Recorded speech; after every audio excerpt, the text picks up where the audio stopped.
My name is Mikael McDaniel, and I'm here to talk to you about the spiritual health of this nation and this planet. The Almighty says, the nation that forgets God will be turned into hell. According to the world events, that doesn't immediately touch us, but things in our society have gone backwards, to say the least. This is because we have forsook our own protection, and we no longer worship Him. We no longer know Him. We no longer can recognize what has been given by Him. The reason for this is because of the instructors, the ministers, and the people who are supposedly informed relate to you erroneous knowledge. The Elohim of Israel, or the God of Israel, is the only God, the creator of the heavens and the earth. He chose Abraham from Ur Kasdim, or Ur of the Chaldees. This region is known as the Chaldean region, which includes Persia, Mesopotamia, Babylon, all of these different states, countries that make up the Chaldean region. And the religion of these regions were the worship of the sun and the bodies of heaven. And they're but servants of the God who made them. They're but servants like you and I. I mean, they tell time, they speak to us, they give us seasons and signs. That's what they were created for, not to be worshipped. Anyway, the Elohim of heaven called Abraham or Abraham out of the Chaldean region, out of Persia, out of Babylon, Iraq, and Mesopotamia, and all of these different places that make up the Chaldean region, like I said before, and brought him out. He said, "Come out, leave your father, leave your kindred, leave your country, and everything that pertains to it, and go to a land that I'm going to show you." Now, if everything was fine, if everything was all right, why would God call Abraham out of this place? Well, first of all, because Abraham's father, was an idol maker. He was a heathen. He was a pagan. And God could not use Abraham, who was a receptive man. He received the call and he acted upon it. Because God could talk to anybody. But if you don't react to it, if you don't act upon it, it's just a lost cause. But Abraham reacted to it and he acted upon it. And thank God that he did. He brought him out to be a father of nations, and his children would be identified by their adherence to the same God, the same Elohim, the same Almighty Creator that he reacted to, that he listened to, that he followed, that he obeyed. This is a descriptive account of what his children would be like. Where's the manifestation of this? Well, there is none,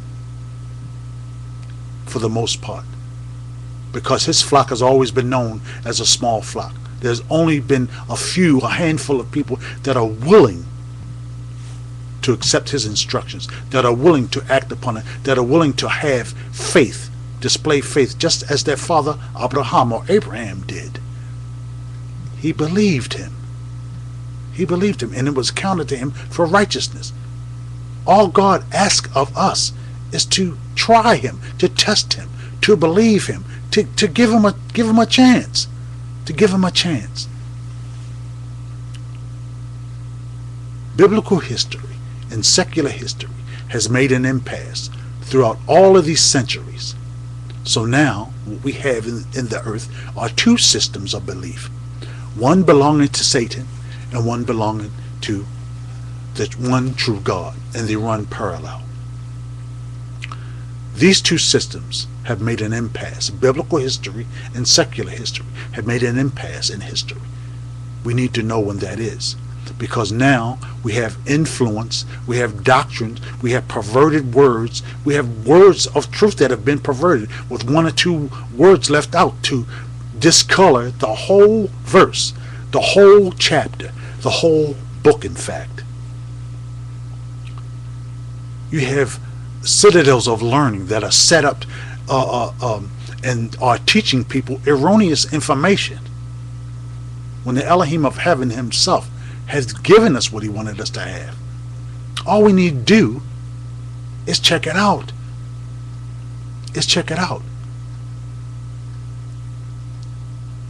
God says himself, I admit that people look for me, and people worship me, and people have respect to me, but not according to knowledge.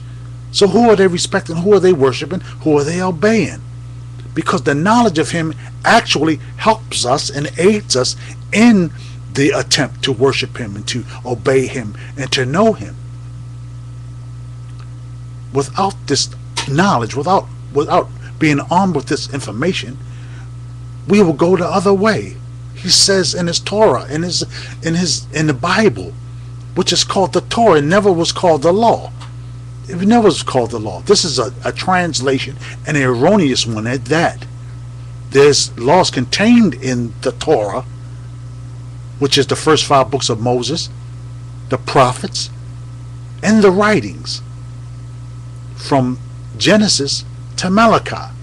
And we also have the Brit Hadashah, what people call the New Testament. But they were epistles. They were nothing but letters. They weren't even compiled, even in the time of the Bereans.